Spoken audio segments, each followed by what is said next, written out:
Hello guys, আসসালামু আলাইকুম। আমরা আজকে চলে এসেছি খেজুরের রস খেতে। খেজুরের রস কিবা খায়া কিভাবে খাবেন চলেন শুরু করা যাক। আহ্বান দিবি।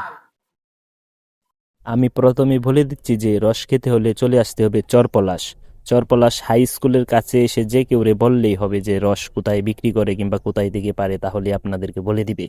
এই রস অথেন্টিক, একবারে পিওর, কোনো ঝামেলা নেই। আপনি নিজে সে গাছ থেকে পেরে নিয়ে যেতে পারবেন, কোনো সমস্যা নেই।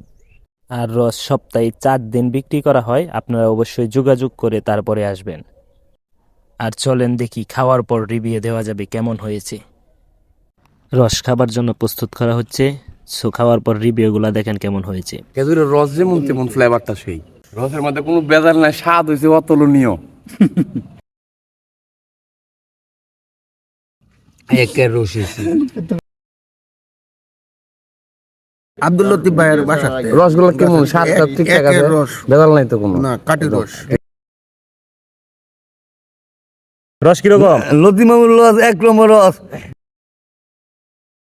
রস কিরকম? রস একের রস।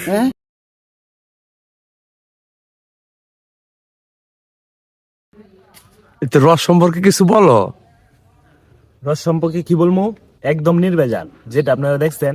আমি নিজে টিন নিয়ে আসছি গাছ থেকে, আচ্ছা, আর কিছু বলার নাই। গাছের সবাই মালিক আসবেন। কেডা? আব্দুল লতিফ। উনি? জি, অবশ্যই। ও আচ্ছা আচ্ছা, ঠিক আছে। ঠিক আছে, সবাই রস খেতে চলে আসবেন। সুকিয়া বাজার থেকে সরাসরি চরপলাশ রুটে এসে যে কেউ জিজ্ঞেস করলেই বলে দিবে। চরপলাশ স্কুলের মাঠ কোনটা?